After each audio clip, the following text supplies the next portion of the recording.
স্বামী তার স্ত্রীকে 3 জায়গায় চুমা দেবে। কয় জায়গায়? স্বামী তার স্ত্রীকে, হাদিস, এসব বাস্তব হয় না, শুনে যাও বাপ, যেদিন কবরে চলে যাব জানবে লোকটা চলে গেছে। স্বামী তার স্ত্রীকে 3 জায়গায় চুমা দেবে, স্ত্রী তার স্বামীকে 3 জায়গায় চুমা দেবে। 1 নাম্বার নবী বললেন কুব্বালাতুল খাদ্দে, খাদ্দুর মানে গালে, এই নরম অংশকে আরবিতে বলে খাদ্দুন, কুব্বালাতুল মানে চুমা। নবী বললেন কুব্বালাতুল খাদ্দে, গালে চুমা দেবে, গালের এই নরম অংশতে চুমা দিতে হয়। বোকারা বোঝে না তাই শক্ত অংশতে চুমা দেয়, স্বামী স্ত্রী গন্ডগোল পেকে যায়। যা ভুল করেছো করেছো, আজকের গে কাজা আদায় করবে। 2 নাম্বার হলো কুব্বালাতুল আইনাইনে, কুব্বালাতুল আইনাইনে 2 চোখের মাঝখানে চুমা দেবে, অর্থাৎ কপালে চুমা দেবে।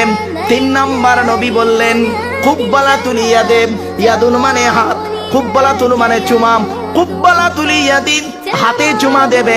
হাতের কোন জায়গায় চুমা দিতে হবে? এই জায়গাতে চুমা দিতে হয়। এখানে 19টা শিরা আছে। কটা? দয়া, মায়া, মমতা, ভালোবাসা, ভক্তি, শ্রদ্ধা, সম্মান সব এই জায়গাতে লুকিয়ে আছে। এই জায়গাতে স্বামী স্ত্রী চুমা দিলে আল্লাহর রহমত ও ভালোবাসা বেড়ে যাবে। আর অনেক বোকারা বোঝে না, এই জায়গায় চুমা দেয়, গন্ডগোল পেকে যায়। ভুল যা করেছো আর এ ভুল মোটেই করো না। এই ওয়াজটা করেছিলাম পশ্চিম বাংলায়, একটাই 2টো বুড়ো ওয়াজ শুনছিল। একটা বুড়ো অপর বুড়োকে বলে, তুমি মনি সাহেব বুড়ি হাতি ধরতে দেয়নি, তা চুমো খাবো কোথায়?